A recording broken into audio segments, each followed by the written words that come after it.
Well, as a member and even Osun State Chairman of Afenifere, that social welfareist political organization established by Obafemi Awolowo and his associates in 1951. I'm proud to declare that my father, Julius Ladun Goke Omigbodun, was one of those people, one of those associates that together established Afenifere in 1951. And till date, Afenifere, now that I am the chairman in Osun State, has continued asking for restructuring. And it's because we are not seeing this happen that some of us believe that we should therefore go and make it happen. That if we go into the Senate chambers, then we'll sell the message and the gospel of restructuring. But sometimes you find people saying they don't even understand what restructuring is all about. Can you imagine? Former head of state, President Muhammadu Buhari, once said that he didn't understand what restructuring was all about. This was after he came to discuss with us in Afenifere, and we discussed together and we explained to him what restructuring is all about. What is restructuring? Is trying and pursuing and making sure that the structure of our governance is reordered to the extent that the almighty federal government will shed some of its powers. So restructuring is about reordering the powers in a truly federal republic of Nigeria. What we have now is not very far from a unitary state. And I can trace the history of how we got to where we are as quickly as possible. In 1954, there was the Oliver Littleton Constitution that established that regional governments will be controlling exclusively 50% of the resources that abound in their territories. And aside of the exclusive right to 50%, out of the remaining 50%, between them and the then federal government, they were to share another 30%. So let us be, for now, simplistic in reasoning that even if that 30%, not necessarily ought to be, but if it was just divided simply into two, then you will still have 15% still going to add to the 50%. And so the regions were controlling about 65% of the resources in their respective domains.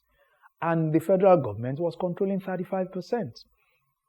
And the regional governments determined how many local governments they wanted to have, how many district councils, and that was how they were able to do a lot of things. That structure of governance went on onto the 1960 Constitution, and that was the Independence Constitution, and up to the 1963 Republican Constitution. That spirit was carried through. But by the time the military came into power, 1965, 1966, then those that were in the federal government, the generals, could not understand why mere colonels would be controlling such huge resources. Now, by the way, let me remind you that in the First Republic, with the Oliver Littleton Constitution, the real generals in politics remained in their regions. Obafemi Awolowo remained the premier of Western region. Sardauna of Sokoto, Sir Ahmadu Bello, was premier of Northern region, and he sent in court one of his boys, Abubakar Tafawa Balewa, to Lagos to be prime minister. So it was more profound to be a regional premier than to seek to be prime minister or president of the Federal Republic at that time, because the regions controlled the resources. But by the time the military generals came, they changed everything. And so the military generals started out even first controlling about 75% of the resources, and they created the 12 states first, and then we had the 19 states, and those states kept increasing until now that we have the 36 states and the Federal Capital Territory, which is a 37th entity that is part of the federal structure. But right now, the federal government is still controlling directly 53% of the resources, 52.8%. But, let's go with approximations. 53% of the resources being controlled by the federal government, 27% being controlled or being released to 37 entities, that is the 36 states of the Federation and the Federal Capital Territory. And now wait for this, 774 entities, the local governments, scramble for just 20% of the federal resources. And we're saying, no, that should be restructured. That should not be. We have done away with the military generals. We've come back to the era of civilian rule. Even if we don't yet have true federalism and true democracy, let us begin to restructure towards having a true democracy and a true Federal Republic of Nigeria. Let us go back to a situation where the states will be controlling more resources than they are controlling right now. And by the way, let me also remind you that the 53% exclusively controlled by the federal government is there. And now we had an aberration, something flagrantly opposed to the spirit and letter of sections 162 to 163 to 164 of the Constitution of the Federal Republic of Nigeria that says that states, houses of assembly should legislate on the financing of local governments. There was the local government autonomy pronouncement by the Supreme Court that now puts that 20% now to be more or less indirectly controlled by the federal government. So simplistically speaking, the federal government now is controlling 73% of the resources of Nigeria. State governors and state governments are left with whatever percentage you find left, maybe 20-something percent. That should change. And that is the spirit of restructuring. That the coordinate levels of governance, because the federal government is not superior to the state government. And if we are trying to wonder from where did we copy this attempt to go into federalism, perhaps the best example is the United States of America. In the United States of America, the governors control so much of their resources. The governors have so much power. In fact, what items are left in the exclusive list of the federal government in America are less than 10 items. For us in Nigeria right now, there are 68 solid items in the exclusive list of the federal government. Pray, what is the federal government doing with all these powers? Federal governments everywhere in the world should limit its powers to issues of security, issues of currency, issues of territorial integrity, and perhaps a few other issues here and there that they can do hand in hand with the other governments, that is, maybe the state governments or the regional governments. So this is the spirit of the restructuring that some of us want to carry into the National Assembly. Now wait for this. Do you know what is going to happen if we allow restructuring to take place? Then you will have the state police. Now we've been talking and debating about the state police for so long. By now the state police should be functioning. If the state police were to be functioning, nobody will dare come and kidnap my very good friend, the one of the vice chairmen of Ifedayo local government was kidnapped recently. We're still trying to look for him. We're still trying to find him. There are all kinds of debates here and there as to how he's going to be released. If you have restructuring and you have state police, who will dare kidnap any citizen at all? Not to talk of a vice chairman of a local government. In Orire local government, in Oyo State, my people were in custody of the kidnappers for 56 solid days.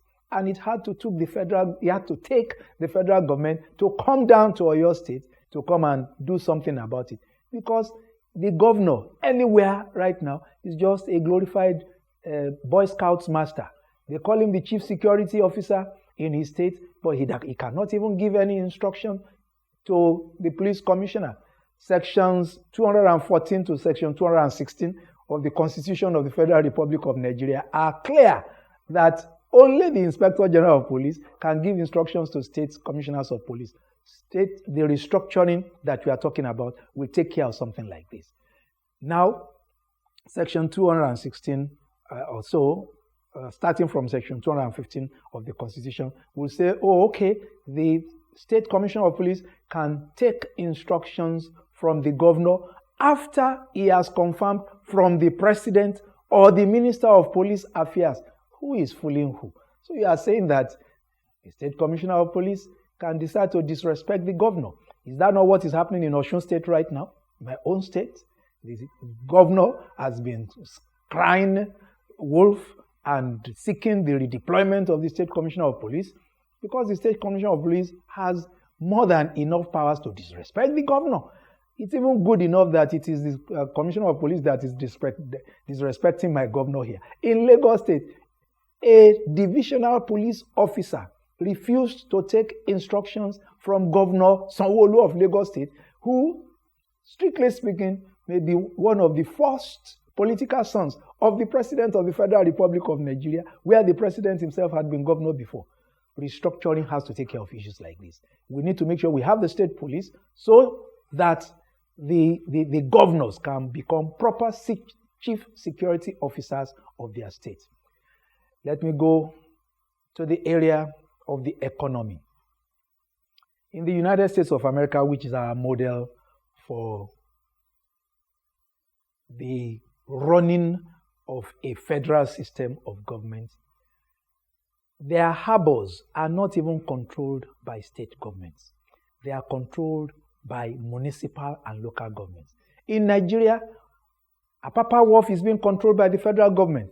And so when the President and Commander-in-Chief of the Federal Republic of Nigeria went to the United Kingdom recently, all he went to do, or one of the most important aspects of what he went to do was to negotiate a loan for the running of Apapa Wharf. Pray, Apapa Wharf control should not even be under the purview of the governor of Lagos State. It should be under the purview of whoever is chairman of maybe Apapa local government or any other local government that territory falls under. And if you are asking me, where did this idea come from? You need to go and find out in California that the governor of California does not control the Los Angeles Harbor. The Los Angeles Harbor has its own Los Angeles Harbor Development Board that is controlled by the municipal government. Restructuring will take care of issues like this to ensure that true powers of governance at different levels as should be. That is the kind of local government autonomy that we want, and not the one bypassing governors. Let local government chairmen control the resources in their respective territories. That is the true federalism and the true restructuring that we are talking about. I pray that you will give me the opportunity to represent the people of Osun Central, Senatorial District in the Red Chambers, so that when I become Senator of the Federal Republic of Nigeria, contesting the election on the platform of the Social Democratic Party, SDP, with the symbol of the white horse, the unblemished white horse, the stallion. That is our symbol. Vote for me in these coming elections to become your next senator, and I can assure you, you're not going to regret it. Thank you.